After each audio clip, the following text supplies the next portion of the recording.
This is Dennis here with ATX Music Mag. We got Weerd Science here to talk with us. We saw you earlier on stage with MC Lars. Tell me about the set. How did you think you guys did? It was good. You know, I'm psyched the kids turned out and people wanted to see us. That was exciting.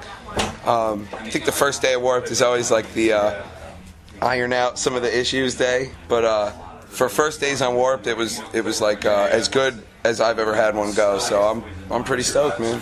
Awesome. And I know Warped Tour reached out a lot this year, and they're kind of focusing on rap and getting it out there. You know, this new hip hop trend. Do you consider yourself a rapper, or how would you define yourself?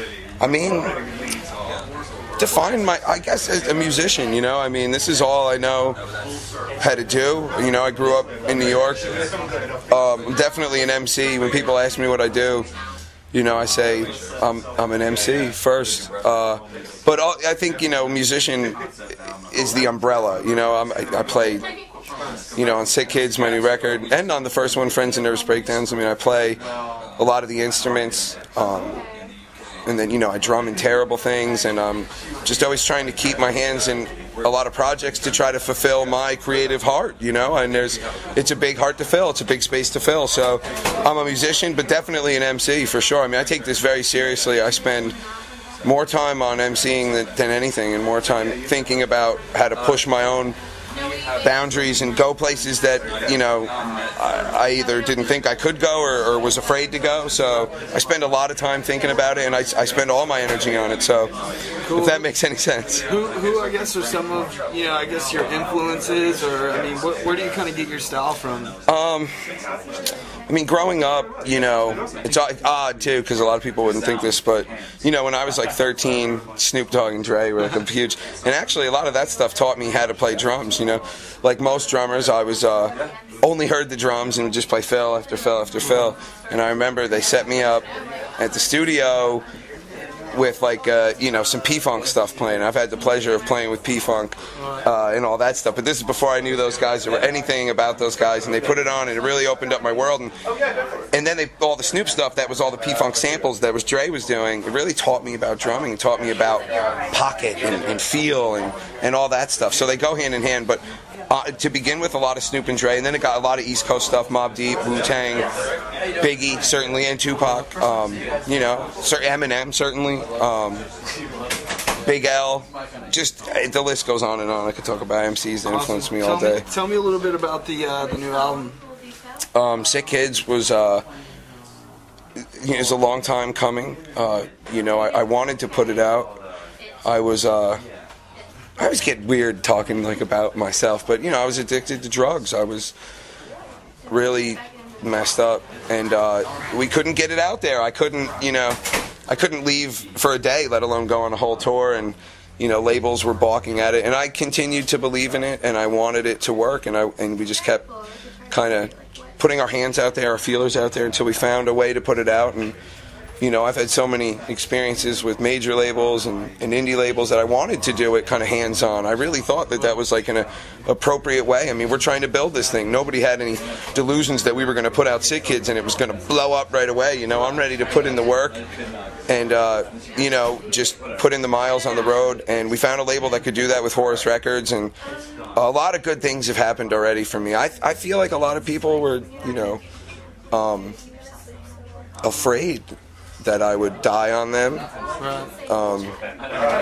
and they probably had a really good reason to be afraid of that. I mean, I had to clean up and kind of prove to people that I was okay, and it's nobody's fault but my own, and I wouldn't change anything now. I feel like I've learned so much from those years of shooting dope and being a fucking idiot, and but now it's so funny, man, because all these people come out of the woodwork, like, we're so like, I needed to prove to them. I mean, I think that they pulled themselves away from me, like people from Equal Vision and stuff, because I don't think they wanted me to die on them. I think that they love me. I think Equal Vision, out of all labels, is the label that not just because everything went so great with Coheed, but I've seen them pour their hearts into bands that sold no records, and they're just the greatest guys. And to get even contact from them that they want to help out, or to see them out on the road, and so who knows what's going to happen in the future.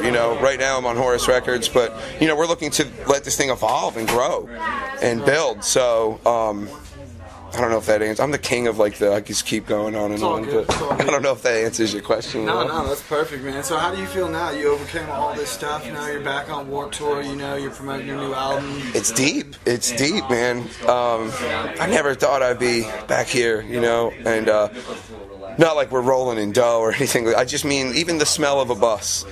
I never thought I'd be on a bus again. I really, after Coheed and Cambria, I really threw it all away. And even from all this stuff happening for Weird Science and terrible things, I've been able to put my friendship back together with the guys from Coheed, which I got to say was probably the most important thing in my life. Because I love those guys so much, and I wronged them, and that sucks, man. And to be able to come full circle, and I've gone out to see them, and it's not like we're best friends or anything, but to put that away in my heart, huge. And that's all from all this work I've been doing. I think I had to prove to them, they'd see, hey, I saw Josh is out on tour, oh, maybe he's better, and I love those guys, and I love a lot of the people I've met along the way. So seeing them again here, as we build this thing and it gets bigger and better and better, it's just awesome. It's deep, and I really, truly never thought it would happen. So I feel lucky, man. I feel lucky that I'm alive. I feel lucky that I get to make music and play music every day, even when it's hard and I gotta covered in sweat and I have a rash, fat kid rash in between my legs. On the first day, I already have a rash in between my legs, and it's hurting, let me tell you. But I feel real lucky. I am lucky, a little bit smart and a lot lucky. Is how I roll. Anything you want to say to the fans out there, fans of Warped Tour? Well, for those of you who don't know Weird Science, check it out. People get scared when they hear the word hip hop. They say, still in 2011, and the other day, some guy's like, so what do you do? And I'm like, oh, I'm an MC, and he's like, oh, yo, I got my gun, and I'm like, clearly that's not what I'm rapping about, you fucking douche. Oh, sorry, I don't know if I can curse. But for those of you that know Weird Science, I love you. You guys literally own my heart, and I do this for you guys and for me, and I hope that I made a record that pleases you. I know it's really dark, but Sick Kids is as big a piece of my heart as you could put on a CD, and I hope you guys like it. Yeah, that conspiracy theory song sounds you get a hint of Eminem in there, man. Oh, that was from the first record. That's I would think that song, I have other songs that are probably more Eminem-y, but, I was rhyming before Eminem came out, I definitely was inspired by him a lot. He was the dopest MC that anyone ever heard. I mean, when he first came out, no one ever heard anything like that. It was like a piece of Rakim, a piece of almost like even, some of his early shit with Raucus, almost like Be Real. A little bit with the kind of whiny, but he was just killing it. And sure, I mean, you're only a product of your influences. So when a lot of Daryl from Glassjaw is probably one of the biggest influences on me. And I've toured with that guy, and I don't even know him because I'm always afraid to meet him. But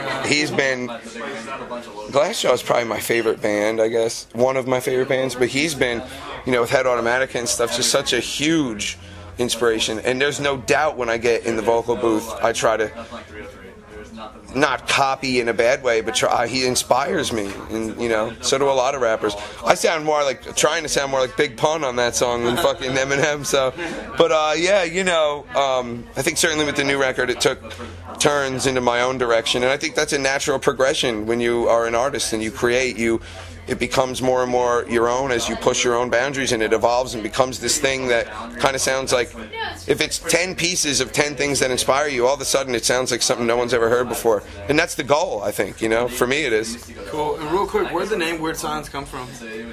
I was working at this job, and at the time I was called Little J, because I was actually little then. But my boss, we used to call him the Freakin' Rican. That was his MC name, and he was my boss, and he would would love my shit. He'd always play it in the office. Mind you, we're like making phone calls for the Policemen's Benevolent Association, fucking smoking trees, getting high, calling up, pretending to be police. It's such a ripoff. Don't ever donate to the PBAs. It's complete. The cops would get 8% and we would get the rest, and it was fucking legal. Wow. Anyway, so my boss was like, "Yo, B, you should call yourself Weird Science," and I was like, "Yo, you're right, I should. I love that name." So, all credit to you, Rob Torres. I haven't seen you in mad years. I hope you're alright. The Freakin' Rican means business. That was the name of his record. He was an awful MC, too. He couldn't really rap. But he gave me the name. That's where it came from. And the movie, there's a lot of parallels. I love that movie. You know, I could definitely draw a lot of parallels with my life. The geeky guys trying to get laid all the time. And they make a girl on their 80s computers.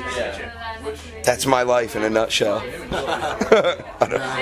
Awesome, you heard it here. ATX Music Mag. I'm Dennis, Weird Science. Peace.